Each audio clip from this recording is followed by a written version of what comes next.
98.3 WISS. Real news and great conversation in Oshkosh. Here's your Daily News Roundup. For 98.3 and 96.5 WISS News, I'm Lisa Hale. Dan Lenz is a lifelong resident of Oshkosh. He said he has seen an unnecessary increase in bureaucracy and regulations in the city over the years, so he's running for Common Council in this spring ballot. Whether I win or lose in this election, I'm still going to be active in trying to get council to start minimizing the regulations that are placed on people's properties. Lenz cites communication and responsiveness to city residents as the primary issues facing Oshkosh city government right now. As for the people of Oshkosh, Lenz says he thinks they're concerned about crime. He also pointed to housing affordability. Young people have a problem affording housing. I know people right now that are paying more for rent than I pay for my mortgage. Lenz said one reason that housing affordability is a problem in Oshkosh is all of the red tape and regulations developers and property owners face in the city. I know of contractors who dread the thought of taking a job in Oshkosh. Shrinking city government is Lenz's solution to reduce the tax levy and lower property taxes for city residents. So what has happened over many years in Oshkosh is, so what council can do is take a deep dive, look into the redundancies within our city government, and then tell the city manager, we don't believe this is there, and since we hold the purse strings, we're not going to fund that. 8 candidates are on the February 17th primary ballot. The top 6 will go to the April 7th ballot, where 3 people will be elected to the Oshkosh Common Council. To learn more about Lenz and hear the full interview with him, see our story at WISS.FM.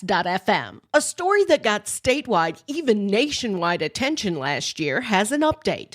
Ryan Borgwart, the 46-year-old Appleton man who faked his own death while kayaking on Green Lake and then fled to Eastern Europe for a woman, failed to show for a motion hearing in Green Lake County Court this week. According to state court records, neither Borgwart nor his attorney appeared at the hearing. He was trying to get certain digital materials related to his case deleted. However, with no one there to argue the case, the judge dismissed the motion. Borgwart was sentenced to 89 days in jail last August after pleading no contest to obstructing an officer. He also paid $30,000 in restitution, split between the Green Lake County Sheriff's Office and the Wisconsin DNR for the 58 days that they searched the lake for him.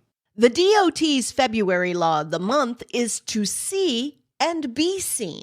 Melissa Kay reports. State Patrol Superintendent Tim Carnahan encourages drivers to check that their headlights are on and working properly when it's dark or when visibility is limited. Headlights help keep everyone safe and be more visible to other drivers.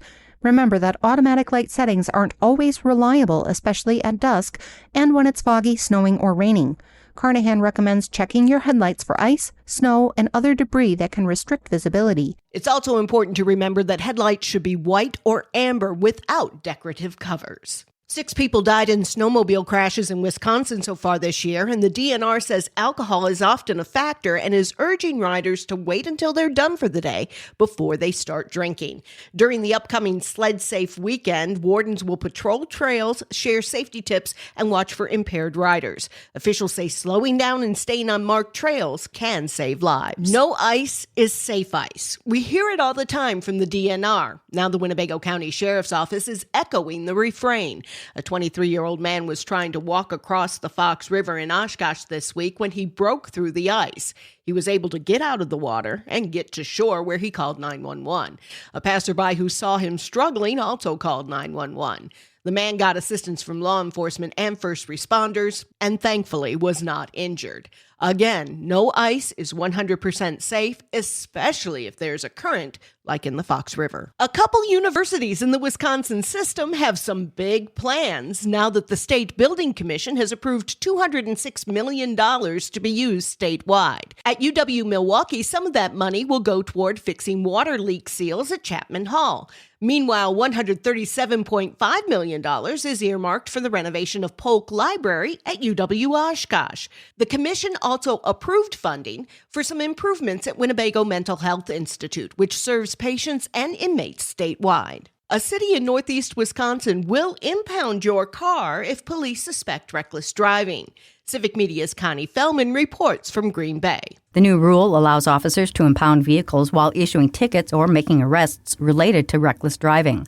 Under a new Wisconsin law, the police department would have to determine if the impounded vehicle is stolen and return it to its owner if possible. If not stolen, the owner would have to pay to get the impounded vehicle back. After passing the council last night, the new ordinance goes into effect immediately. The new ordinance passed the Green Bay Common Council this month and goes into effect immediately. I'm Lisa Hale for 98.3 and 96.5 WISS News. For news anytime, visit WISS.FM.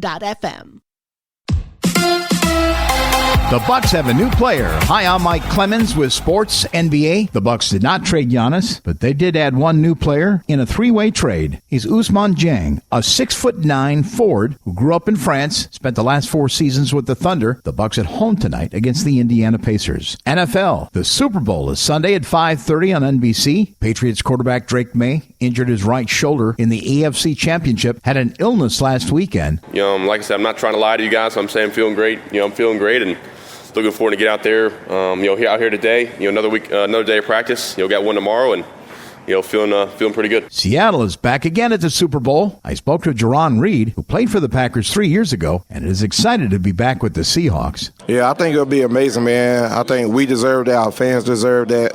Seattle deserves that for us to be able to bring the trophy back home. At Seahawks defensive tackle Jerron Reed from Super Bowl 60 with Sports, I'm Mike Clemens. Some big changes today. It is going to be a lot colder, so bundle up. A few flurries, mostly cloudy this morning. The sun will come out this afternoon, but temperatures in the 30s this morning will drop through the day into the mid to upper teens by later afternoon. One above tonight, tomorrow, mostly cloudy 17. I'm meteorologist Sean Cable. That's your daily news roundup for 98.3 WISS in Oshkosh. Find more news anytime at WISS.FM. Subscribe to this podcast on Spotify, Apple, or wherever you find your podcasts.